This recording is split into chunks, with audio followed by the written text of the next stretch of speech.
E aí, gente, tudo bem? Sejam bem-vindos a mais um vídeo do Parabólica. Eu sou o Pedro Renó, professor aqui do Parabólica. Vamos falar de sociologia hoje. Hoje a gente vai falar sobre o que é e as suas origens históricas. O que a gente está falando? A Declaração Universal dos Direitos Humanos. Tema muito importante, tanto para a redação, mesmo para o Enem, mesmo com essas mudanças, ainda assim pode ser muito útil e principalmente para os vestibulares aí em geral, certo?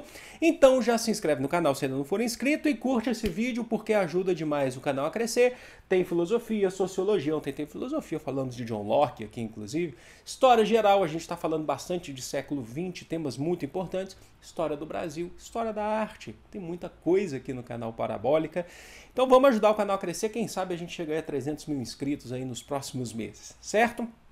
Vamos lá falar sobre a Declaração Universal dos Direitos Humanos. A Declaração Universal dos Direitos Humanos é um documento construído, redigido principalmente pela ONU, Organização das Nações Unidas, em 1948. E tem por objetivo construir um mundo com novas perspectivas no período que estamos vivendo aí, que é o pós-guerra, pós-Segunda Guerra Mundial. Então, em 1948 foi redigido a Declaração Universal de Direitos Humanos para dar novas perspectivas, uma nova linha a ser seguida, bem através do bom senso, dessas questões, para o mundo, nesse processo agora que a gente vai chamar de pós-Segunda Guerra Mundial, que é a Guerra Fria, né, para evitar principalmente com que aconteçam essas atrocidades que aconteceram durante a Segunda Guerra Mundial, com crimes de tortura. Vale lembrar que a Segunda Guerra Mundial, em média, a gente tem aí cerca de 80 milhões de mortos, unindo todo entre civis e militares durante a Segunda Guerra Mundial no mundo inteiro, e 6 milhões de judeus que foram mortos em campos de extermínio. Então, a Declaração Universal dos Direitos Humanos ela tenta dar uma nova perspectiva para o mundo para que esses erros anteriores não ocorram novamente, certo? E ela vale até hoje. Agora, uma coisa muito importante que vocês precisam saber é que a Declaração Universal dos Direitos Humanos ela não obriga juridicamente com que os estados cumpram, certo? Porque, afinal de contas, ela não é um tratado em forma de lei necessariamente, mas ela é uma declaração universal. Por ela não obrigar juridicamente os estados a cumprirem, ela vem acompanhada de pactos internacionais entre os estados, e muitas vezes esses pactos internacionais de diversas áreas, tanto na cultura, na economia, na preservação ambiental, esses pactos eles colocam lá como cláusula o segmento da declaração, o respeito à Declaração dos Direitos Humanos para que ele seja assinado entre as nações internacionais, certo? Assim, o país, quando ele assina um pacto, uma nação quando assina esse pacto, ela tem que também, obrigatoriamente, por esse pacto, a cumprir ou a respeitar a Declaração Internacional dos Direitos Humanos, como, por exemplo, o Pacto Internacional dos Direitos Civis e Políticos e o Pacto Internacional dos Direitos Econômicos, Sociais e Culturais. Ambos foram assinados em 1966, assinados e ratificados por diversas nações do mundo. Então, nesses pactos, eles acompanham a Declaração dos Direitos Humanos. Nesses pactos você tem lá colocado em uma cláusula que você deve respeitar a declaração para que eles sejam assinados. Então, os países que pertencem a esses pactos e outros que podem vir para frente, certo? Gente, a Declaração Universal dos Direitos Humanos ela é pautada principalmente aí, lutando pela soberania dos povos, dos direitos.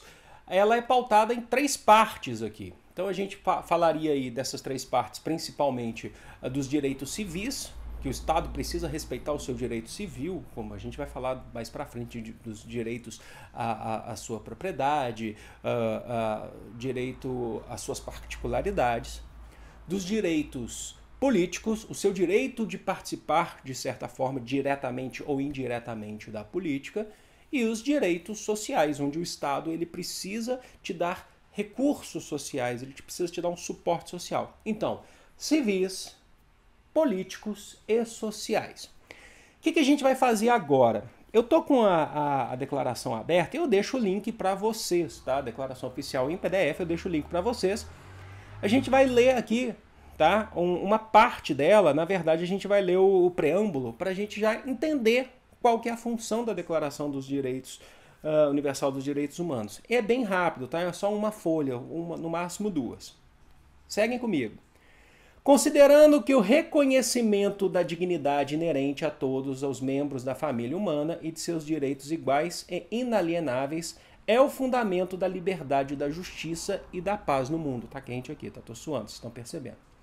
Considerando que o desprezo e o desrespeito pelos direitos humanos resultam em atos bárbaros que ultrajaram a consciência da humanidade e que o advento de um mundo em que todos gozem de liberdade de palavra, de crença e da liberdade de viverem a salvo do temor e da necessidade foi proclamado como a mais alta aspiração do ser humano comum. Considerando ser essencial que os direitos humanos sejam protegidos pelo império da lei, em forma de lei, tá? Para que o ser humano não seja compelido como último recurso à rebelião contra a tirania e a opressão. Considerando ser essencial promover o desenvolvimento de relações amistosas entre as nações. Considerando que os povos das nações Unidas reafirmam na Carta da ONU sua fé nos direitos humanos fundamentais, na dignidade e no valor do ser humano e na igualdade de direitos entre homens e mulheres, muito importante, né? E que decidiram promover o progresso social e as melhores condições de vida em uma liberdade mais ampla, considerando que os Estados-membros se comprometeram a promover, em cooperação com as Nações Unidas, o respeito universal aos direitos de liberdade humana fundamentais e a observância desses direitos e liberdades, e considerando que uma compreensão comum desses direitos e liberdades é da mais alta importância para o pleno cumprimento desse compromisso.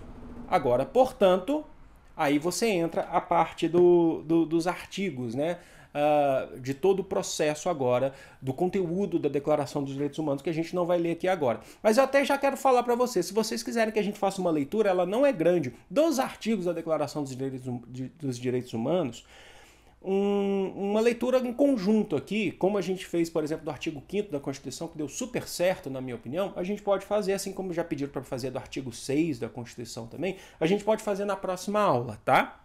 Aqui a gente está falando mais da sua importância, o que ela quer de fato e como que ela funciona, né? E as suas origens históricas, tudo bem? E o que vocês precisam entender é que a Declaração Universal dos Direitos Humanos, eu tento falar internacional, né? Universal dos Direitos Humanos, ela é um acúmulo de experiências históricas, tá? Tanto experiências positivas quanto experiências negativas. O que eu estou querendo dizer com isso? Ela utiliza de leis antigas, da história da humanidade, leis de mais de 2000 anos atrás, que serviram, de certa forma, como leis mais ligadas à liberdade, à consciência em determinados períodos, tá? Encaixadas naqueles períodos. Como eu falo para vocês, a gente não pega uma pessoa de 2000 anos atrás, coloca hoje e acha que ela tem que pensar da mesma forma. Ao mesmo tempo, a gente também não pode deixar de fazer as críticas. E também as experiências negativas no sentido como, por exemplo, a Segunda Guerra Mundial, as atrocidades.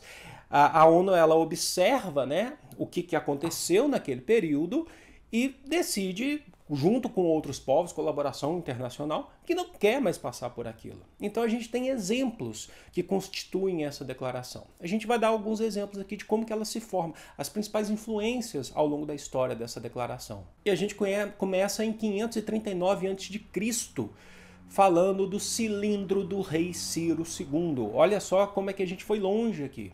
O cilindro do rei Ciro II, na verdade, é um documento, é uma declaração feita pelo rei Ciro da Pérsia, quando eles conquistam a Babilônia, a Mesopotâmia, uma cidade importante da Mesopotâmia.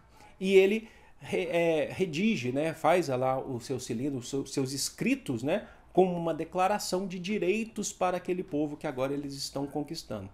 E o que consta nesse cilindro? A gente tem uma aula sobre o Império Persa aqui, que eu até falei para vocês que o Império Persa ele tinha um hábito, inclusive, de manter culturas locais quando eles conquistavam. E é bem isso.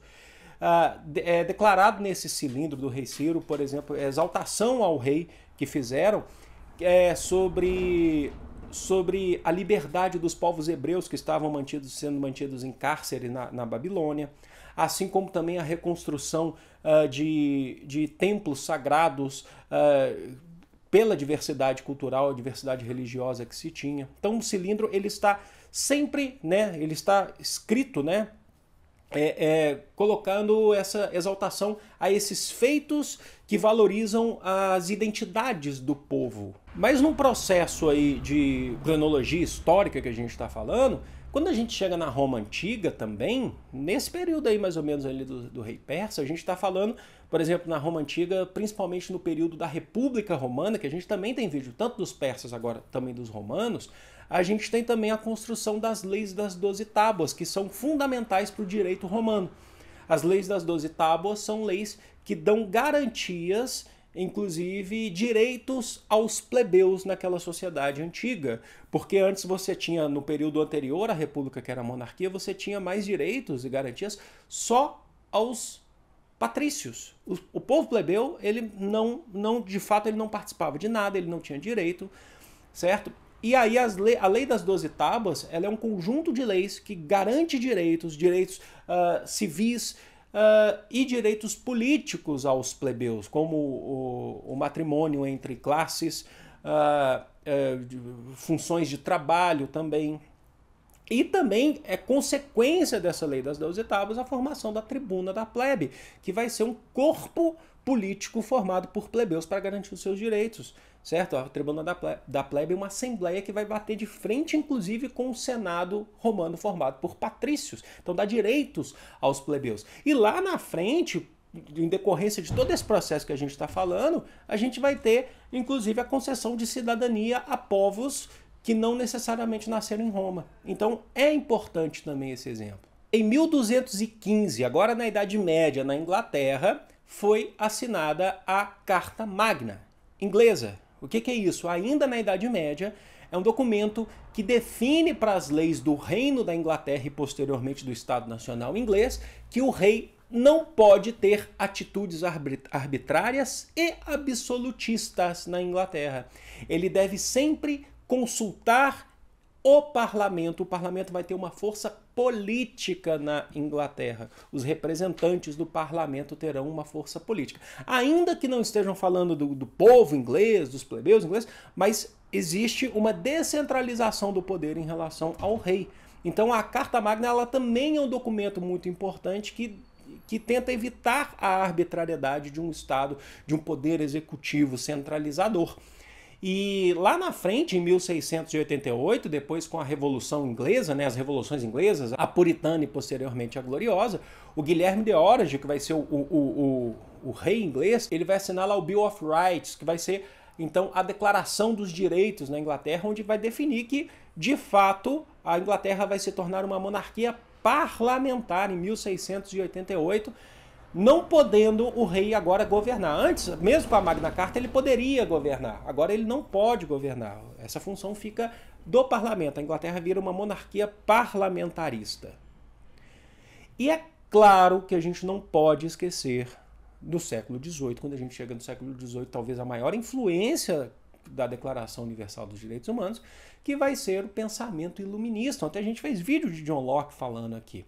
O pensamento iluminista é o pensamento, principalmente se a gente pegar o John Locke, quando ele vai falar dos seus direitos civis individuais, ele trata isso, o direito à sua vida, à sua liberdade e o direito a ter uma propriedade, se você tiver condições. E quando a gente pega, por exemplo, um Voltaire falando da liberdade de expressão, um Montesquieu, que vai ser muito importante em sua obra O Espírito das Leis, quando ele fala que a lei ela deve representar os cidadãos, então ela é a coisa mais importante que a gente tem dentro de uma estrutura de poder, de uma estrutura de governo, são as leis quando elas representam o cidadão.